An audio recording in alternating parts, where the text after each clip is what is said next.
Welcome, options traders. Well, as we wind down 2019, looks like it's going to close as a very strong year for the market. I know it was for me, and hopefully it was for everyone out there as well. But I wanted to talk a little bit about the difference between open interest versus volume. It's a common question, especially among the new traders and even some of the more experienced ones. I did a video on open interest, I think it was back in 2018, but I didn't talk about volume. Yeah, I probably should have thrown it in there because it's a common question. When people are looking at open interest, they'll say, well, then what's volume? Aren't they the same thing? No, they're not. So let's find out what the difference is between open interest and volume. Okay, so volume is actually very easy. Volume shows how many contracts have been traded today. So volume begins each day at 0 and increases during the day. So this is important. Every single day that volume starts at 0. We're going to find out that's not true for open interest, but it is for volume. So to put it simply, all trades count toward volume.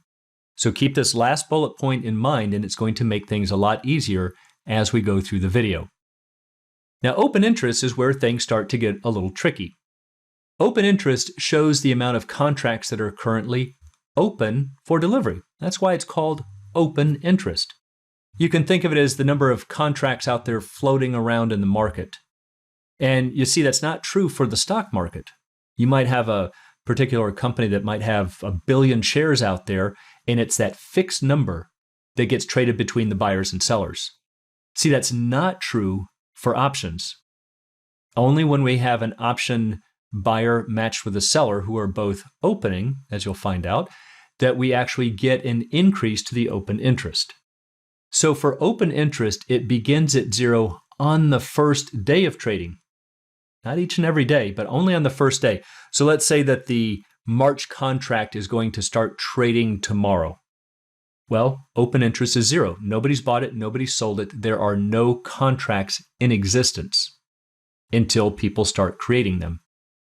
Now, what will happen is that the open interest will peak near the halfway point between the first day that it trades and the expiration date. And then it's going to end near 0. I say near 0 because you might have a few stragglers out there and your platform might show that there's still a few that haven't closed out. Well, those are people that are looking to exercise the contracts. And when they are exercised, that will put the open interest to 0. So here's what a graph might look like of open interest. Again, we're assuming we're starting out here on day 1. Right down here, we have no contracts trading, and we've got 30 days to expiration.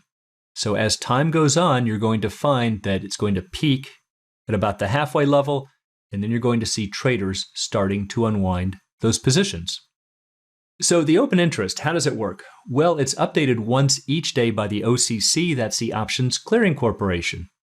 So whether it increases, decreases, or remains unchanged depends on what happened during the previous day.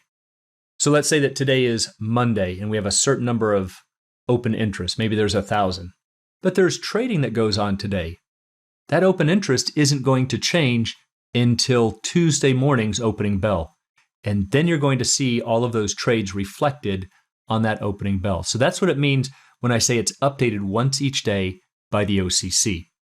So while you will see volume click along during the trading day, open interest is going to remain flat until the next day. So open interest, how does it work? Well, this is probably the most important slide to understand how open interest changes. So here are the mechanics of it. If both traders are opening, it increases the open interest. If both traders are closing, it decreases the open interest. And if one is opening and one is closing, it will have no effect on open interest. And that's because one trader is effectively just swapping places with another. Kind of like you're saying, here, I don't want my contracts, you take them. But that doesn't mean that we've really created new contracts. We're just swapping them out. So it doesn't matter if somebody's buying to open or buying to close. As long as one is opening and one is closing, that trade by itself will have no change on open interest. So yes, I know it can get confusing, so let's take a look at some examples. Let's start with both traders opening. And we're going to assume that today's open interest is 1,000. And we're going to assume that there is one trade from today, just to make it easy. You place an order to buy 10 calls to open, and of course, you have the ability to determine that. Yes, I want to place an opening trade or I want it to be a closing trade. However, you don't have control on who you get matched up with.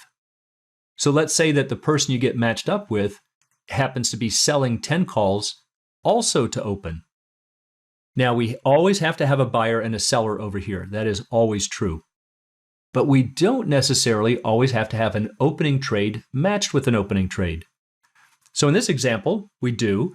So what's going to happen? Well, tomorrow's volume is going to increase by 10. Why? Because 10 contracts traded. What about the open interest? The open interest will also increase by 10 because we had 10 contracts that were opening. Now, as a side note, sometimes traders will say, how come volume only increased by 10 when we had 20 contracts that actually traded? It's a matter of semantics. One person was buying 10, one person was selling 10, but it takes a buyer and a seller to create those 10 contracts.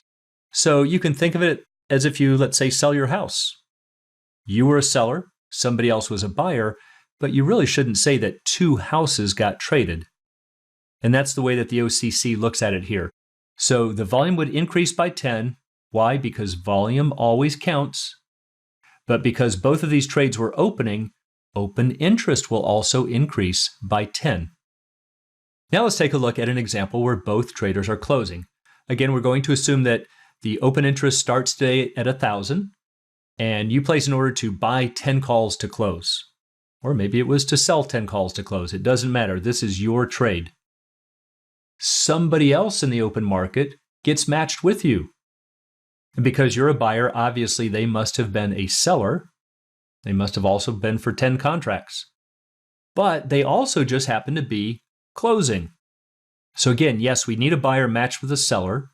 We need 10 matched with 10, but we don't necessarily get closing matched with closing. So if this was the only trade from today, what's going to happen tomorrow? Volume's going to increase by 10 because 10 contracts traded, volume always counts.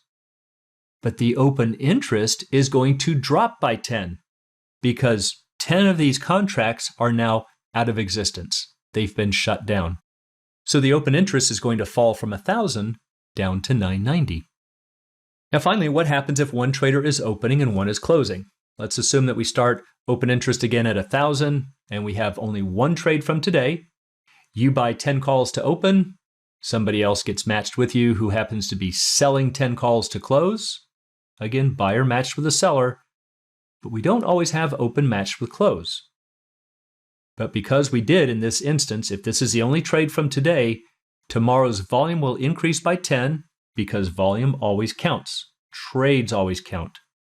But the open interest is going to remain unchanged. Yes, it's true we had a volume of 10, but again, we were just swapping places. So it's not going to increase and it's not going to decrease the open interest. So hopefully this makes it a little bit easier. So what happens when the OCC looks at a full day's worth of trading, it just nets all of these together. So to look at a more complicated example, let's assume that we have 3 trades that go off.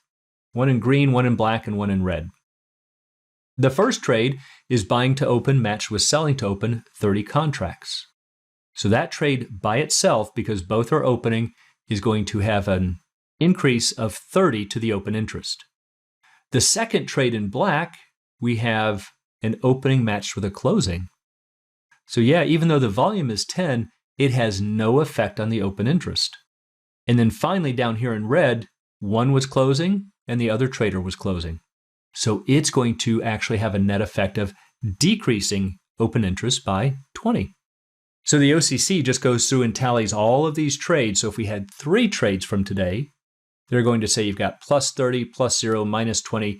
Tomorrow's open interest will increase by 10.